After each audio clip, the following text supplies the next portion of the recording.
Boom.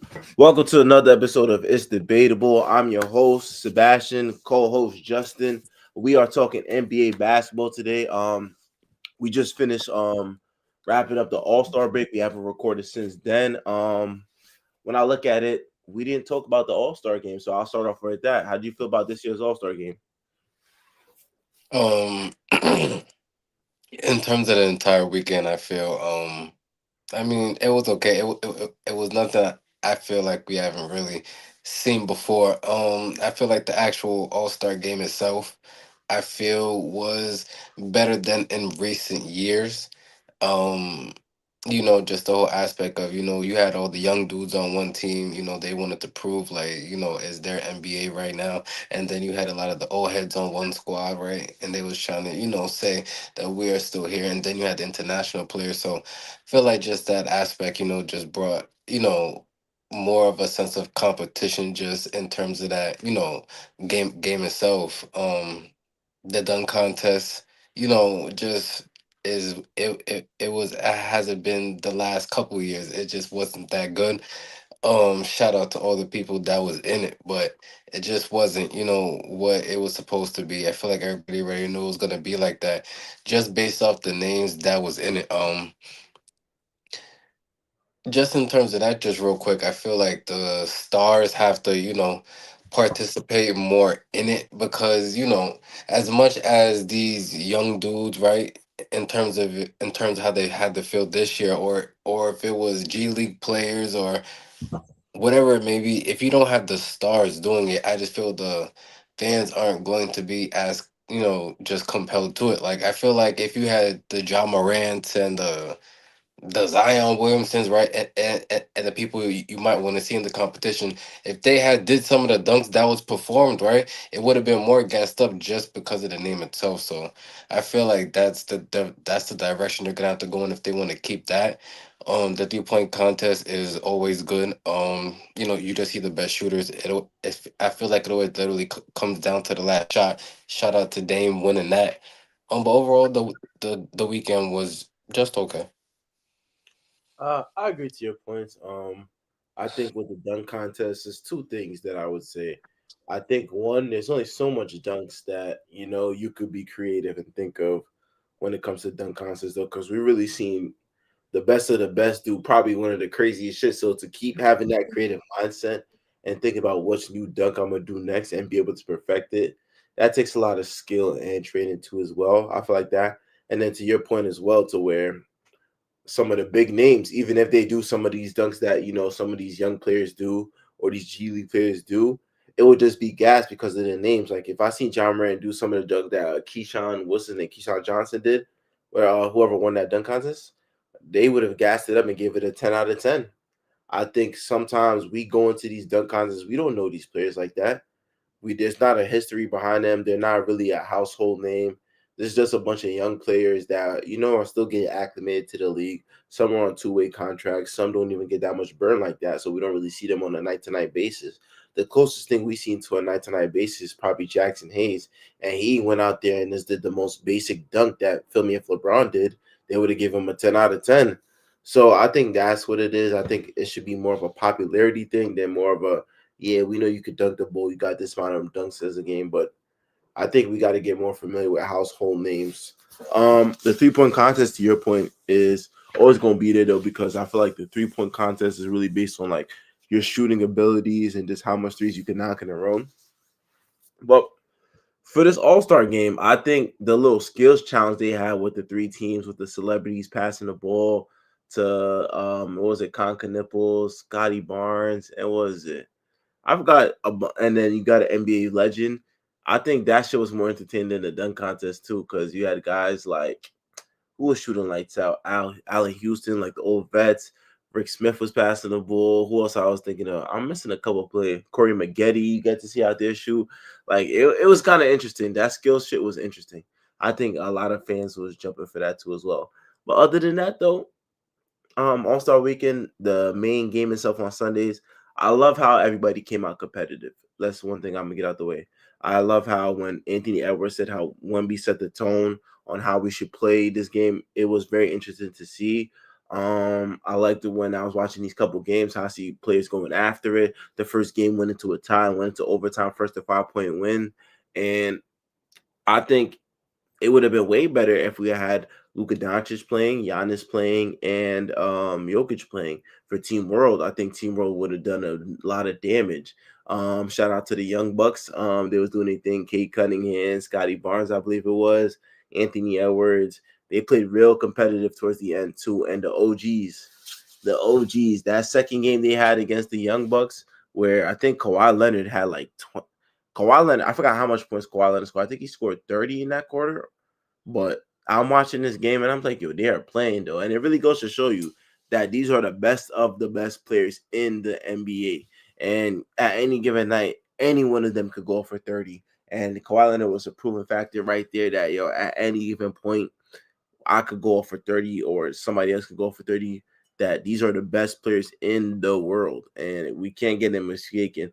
They might not play as much games. You might not see them as often, dude, because of injuries or sitting out or not playing back to backs. But this All Star game reminded me that, these are some of the best players in the world and that they are like that. Like anybody could go for 30 in that given case. But yeah, I was a fan of this All Star game. Like, I think more so it was very competitive. I don't know if it was due to the format or just the fact that, you know, teams wanted to go out and compete regardless of the situation is I feel like they heard the notion that the All-Star game is like has been dry, has been whack. So we got to make it more competitive. And I think that a certain amount of players took that shit into consideration that these fans are spending their hard-earned money and then we just look up and then y'all not even putting no effort in. So respects to everybody that played All-Star weekend. Respect to that. I think that's just a growing process and we just gonna have to see for that. But that's our take on All Star. Moving on to the next topic that I had in mind, though, this has been a big topic as of recently in regards to the NBA and just tanking. So, tanking this year has just been at a all-time high, so Adam Silver would say. But if I'm gonna be honest, tanking has been around for God knows how long. Like, once you realize that you're not a team that's gonna be able to compete and you're dead last in your conference, and every night you go out there, no matter what lineup you put out there, no matter no matter what you do, you just can't be one of them you can't be one of them upper echelon teams. And I think that Adam Silver want to get rid of the draft and all that. The draft has been around for years. I don't see no reason why we should even think about doing something like that to where we're gonna get rid of the draft to make teams pay for tanking. Listen, last year or 2 years ago, when the Spurs were tanking to get Wemby and get that number one pick, nobody was saying nothing now. But now you got teams like Brooklyn, Utah. I'm missing a whole bunch of teams. Washington. These teams have no reason to be good because when you think about it, the teams that are bad right now, there's not a market. There's not a free agent that will willingly say, "I'm gonna go over here no matter how much X, Y, Z money you give me." I'm gonna put it like that. Like no team right I now, and feel y'all. I'm back. My fault. so yeah, I was just talking about thinking there is no NBA team right now. There's no NBA player right now. I should put it like as this that no matter how much money you give them right now, they're gonna go to a situation like the Brooklyn Nets or the Washington Wizards, willing in free agency. So tanking has been around because as a franchise, you have to do that. The Detroit Pistons didn't get better just by you know, just being good. They had to lose a certain amount of games. And it's not like you're losing deliberately. You're losing because like we just don't have the talent to compete on a night to night basis with these other teams. These other teams have drafted well. They got good names in the free agency market and they have a better roster around us. So how can we compete with that when we don't have the money? Well, not even the money. We have the money, but nobody's coming to Washington free willingly to change the franchise around.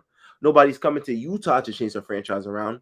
Nobody's coming to Brooklyn to change the franchise around. Nobody's coming to New Orleans to change the franchise. No star player or a valuable player is coming to do that. So on a night to night basis, we gotta work through the draft and try to get a lottery pick. And that's how teams like the Pistons have remodeled their franchise. The the Minnesota Timberwolves have remodeled their franchise. I mean, I'm thinking of some other names too. Am I missing? Who am I missing? Oh, the Spurs. Yes, the Spurs. The Spurs literally had bullshit seasons to where now they have one of the faces of the league. That's how the NBA works. I don't know why we're trying to punish teams for losing games when we just don't have the abilities to compete on a night to night basis. If you want to stop tanking, by all means, what I say is that you put all your money on the line. You raise the salary cap for teams that are below 500. And I know it sounds crazy to say, but it's like if we have a certain amount of money on our salary cap, can we necessarily go out there and get a player of a certain caliber, or can we get a role player? Like we need a certain amount of money in order to make ourselves look more appealing. Like Brooklyn needs a certain amount of money to look appealing to other star players or the role players that could help the franchise. But if we're at a salary cap to where we can't do shit for ourselves. And there's another franchise like say Houston or a Charlotte or any other team that has a more of appealing franchise than in Utah. Nobody wants to go to Utah in the offseason. Nobody has a free agent saying, let me sign to Utah and let me see what I could do over there. No, it doesn't work like that. I'd rather sign more. I'd rather sign for less on a team that's competing like a Clippers or like a Lakers than go to Utah and try to figure it out over there. Because I'm not going to guarantee a contract because just how bad we suck. So tanking is part of the NBA. I don't see nothing wrong with it. It's just the hierarchy for the NBA, and I want this to be clipped too, because I really want this to be addressed. Like I think tanking right now is just a hierarchy of the NBA. Like you don't know where you stand in the NBA until the season starts, and it's just like okay, we have your contenders, right? We have teams that are contending for a championship. We got teams that want to make the playoffs, and we got the teams that are just not as good. So why should we punish the teams that are not as good? What can we do to make them better? We're going to make them play harder. It doesn't matter. The skill level is not up to par with the other teams in the league. So why am I trying to get rid of the draft to where a lot of players has came into the number one pick or maybe a lottery pick and changed the shape of a franchise? What are we talking about, Adam Silver? No, in terms of tanking, I feel like yes, it is something that is here in the NBA, and I don't think it's gonna go anywhere really, really, no matter what you do, unless you did something as drastic of, those lower teams like a Utah Jazz, right? Or what's another um The Brooklyn Nets. the Brooklyn Nets, right? Unless you just say that only now the best teams, right, as a reward to them that they get these high draft picks. Unless you do something like that, and I think that would be drastic. And I don't think that would ever happen. There's not really much you can do now. I feel like tanking is here, but I feel like if you're doing it in freaking January, I think that is kind of crazy, right? I would understand if it was like the last month of the season and then those bottom teams are just, trying to like shuffle and trying to get that last pick and the games really, really don't mean anything. But if you're doing it 3 months into the season, right? If you know that's your goal from day one, I do think that is kind of crazy. But as much as tanking is a problem, you got to look at these teams that's been bad for so long, like a Sacramento Kings, right? When do we look at the scouting? When do we look at the GMs making these bad decisions that these same teams are in these same positions? Right? Because yeah, like a lot of these star free agents are not gonna come to a Utah or a Sacramento. So yes, they're gonna do what they have to do.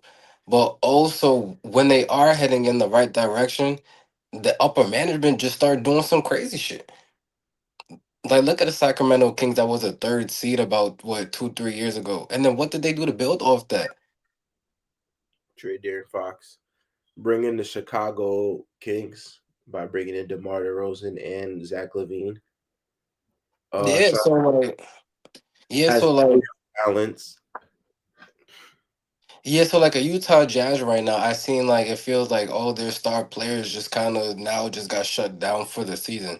Of course, now there's gonna be speculation because that is really odd. You just traded for Jaren Jackson Jr., right? And now he's already hurt, so it's like, what the hell is going on? But it's like sometimes it just kind of to your point, like it just is what it is. Like there's not much you could really do to change this. I think what we really gotta talk about is just once again some of these just bad decisions that these GMs are making. In terms of Adam Silver, I think there's bigger things in the NBA that he should, just be worrying about than I even think tanking right now. Yeah, I don't know. I just think that if we're gonna get rid of the draft, then it's kind of insane though. Because you're telling me a number one pick, well, a supposedly number one pick like AJ DeBonta might has a chance of free agency to sign to somewhere he wants to sign on a max rookie deal on a competitive championship team.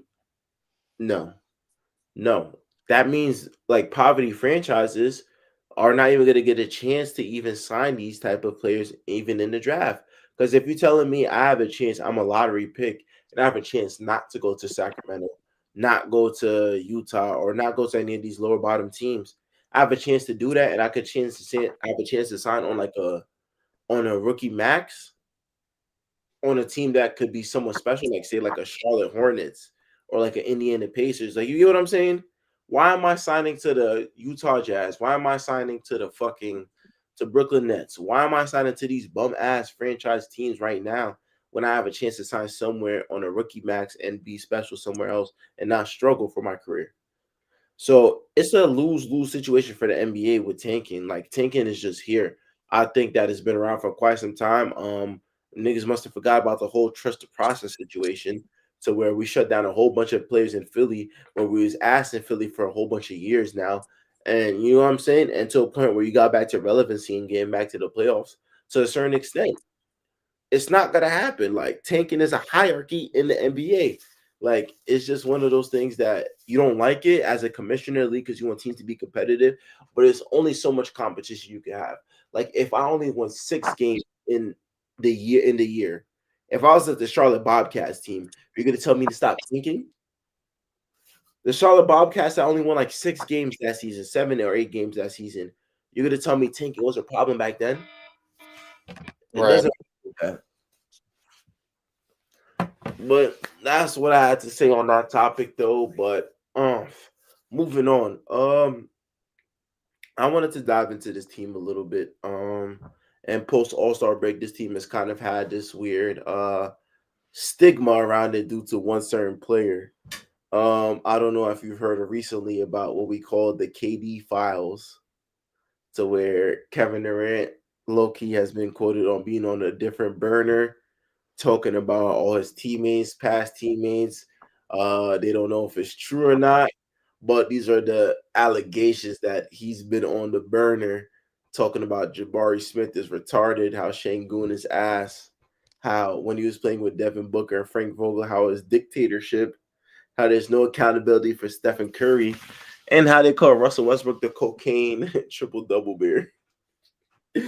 So my thing is this. I want to ask you this. True or not that this is KD's account, do you think that fucks with team chemistry just a little bit? And what are Um, what was the second part to your question? what are your thoughts on just the KD files? No, so yeah, I definitely seen it, just throughout social media. I feel like just to answer your question, whether it's true or not, I feel like the type of generation that we're in, to where, once again, how many times have we said on this platform like this, or just me myself, that this era is soft, right? Especially you got a whole bunch of those young players on that team.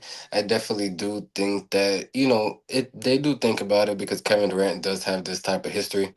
I feel like they're just still so talented that I don't feel like, they'll just fall off a cliff from this. Like, this is just completely gonna shatter the locker room because, once again, we don't know what type of conversations get had behind closed doors, right?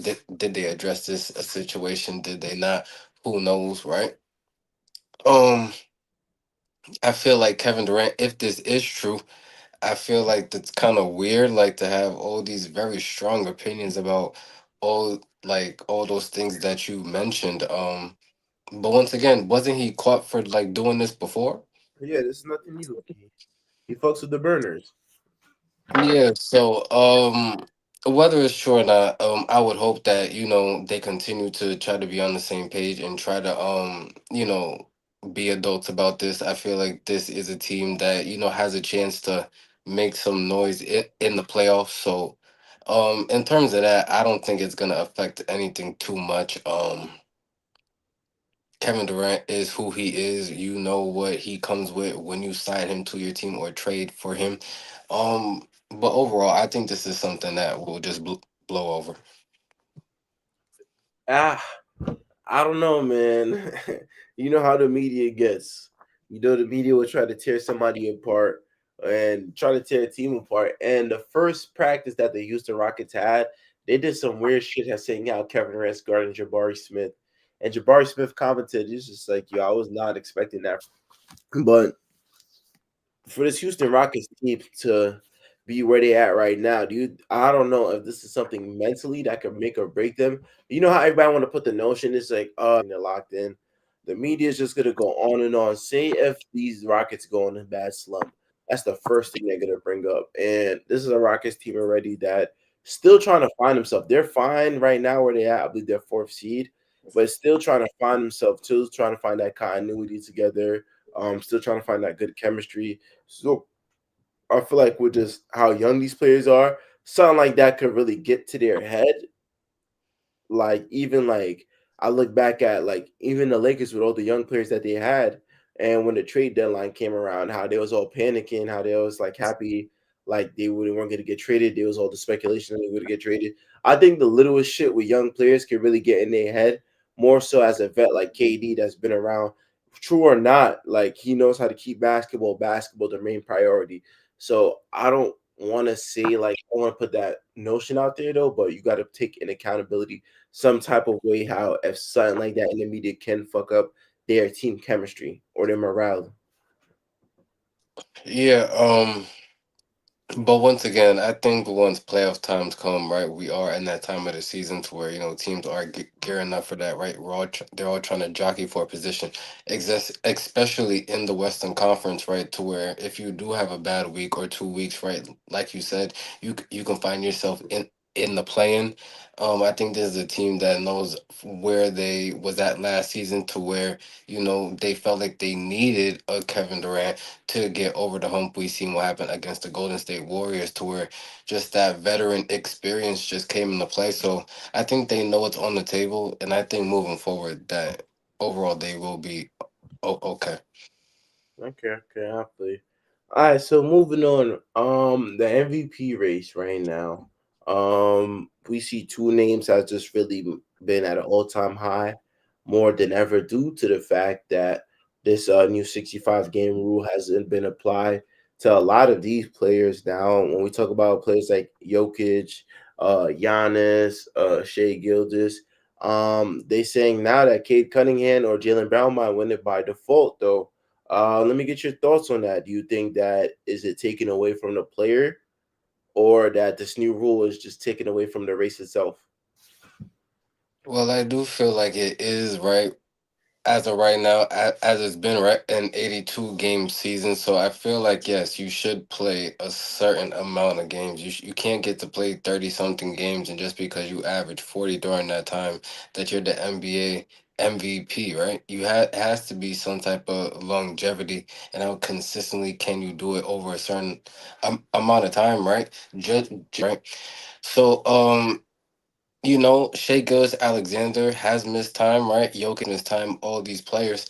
So I guess we do have to shed light on, right, a Cade and a Jalen Brown, who still in their own right has been having great seasons. So I feel like they should be in that conversation. Um, but just in terms of the 65 game rule, I think it's a bad thing, right? Because about these players missing so many games. So I feel like it is something versus Jalen right now. Undeniable that a player can. I think he's damn near been special in every aspect for them. I think his game has elevated even more. And when you have the best record in the NBA, I don't think that no matter what Jokic does, Jokic could come on the court right now. And especially for what he did last night against the Golden State Warriors, where he had 30, 20, and like 14. And people would say, oh, how come he can't be the MVP? Or Luka Doncic that's leading the NBA in scoring. I think that just the amount of games that Cade has played and being the best record, you got to attest to that too as well. I don't want to take away from all the star players from when they're playing though, but I think that at the same time is the rules are the rules, and 65 games should be fair enough. Maybe if we up it to 70 games to give some players some grace, maybe we could see more of an interesting MVP race, dude. Because I feel like Jokic definitely could always have a case for MVP season. Luka Doncic could always have a case for MVP season. A lot of players could have a case for MVP season if we had upped it to maybe 70 games, though. Because now I feel like a lot of people that, when they're on the court and healthy and they're out there doing special things, we take away from that though because they said, oh, but they didn't play 65 games. You know what I'm saying though? Like injuries is a part of the game. I don't want people just to forget who our star players is in this league when they're playing. Like when we see a healthy Embiid and a healthy Jokic, healthy Shea, like there's a lot of parity in the league too. So my thing is I don't want like the NBA to have this notion that if you don't play this amount of games, that you're not accredited to what you do in the regular season or what you're doing for the NBA though. Because Jokic, even if he plays, only if he plays 60 games, 62 games, what are we gonna say? He's not a damn right MVP type of player. He literally puts up 2K numbers every trip he gets. Shea Gillis Alexander, whenever he gets a chance to play, he's literally a walking 30 piece. Luka Doncic leads the league in points per game. Just because he misses what? He only plays 60 games or 58 games. We're not going to say he's not an MVP caliber type of player. He should get MVP nods. I think we should maybe up the games a little. So, like maybe 70 games to where we give a chance to just make sure everybody gets a chance to explain their MVP case. Because if you watch Luka Doncic play on a night to night basis, you can't tell me that that's not an MVP caliber player. If I watch Jokic on a night to night basis, you can't tell me that's not an MVP caliber player.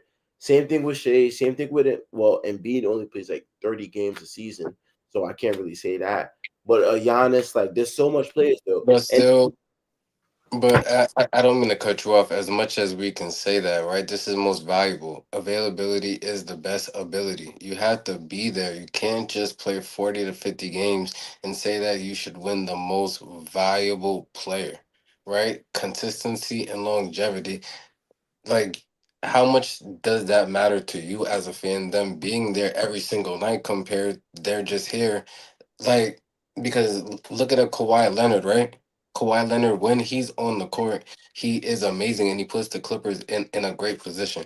But when he's not there, the Clippers just fall apart. So he's the most valuable to his team because when he's not on the court, they just fall apart. So I feel like the amount of games you play definitely should matter. We can say Luca's great, Kate is great, Jalen Brown, Jalen Brunson, just all these players, but I do feel that at the end of the day, that consistency has to be there. okay, yeah, I do agree to that. I do agree to that. The best availability is availability. I agree 100% to that. I just don't want. I just don't want this idea that we're gonna forget our star players too in this process. No, I definitely understand. And as much as we was talking about, I guess in the beginning of the season about the Shea Gilgeous Alexanders and the Nikola Jokic's, who are playing great. Caden, Jalen Brown have been great the whole season too. I don't feel like they should be highlighted now just because Shay's close to that magic number, and all these people are just out of contention when Jalen Brown and Kay Cunningham have been great all season. Okay. I hate that. I hate that. I hate that. Well, I didn't really have too much topics left though. I have one more thing I forgot that slipped through my mind because it's been a lot of good games in the NBA. Ah, we're gonna touch base on one team. So the Cleveland Cavaliers, right? They were on a streak since James Harden has been there. Lost last night in a game against Oklahoma City, to where Oklahoma City played one of their best basketballs without Shea that I've seen thus far. My thing is for the Cavs though.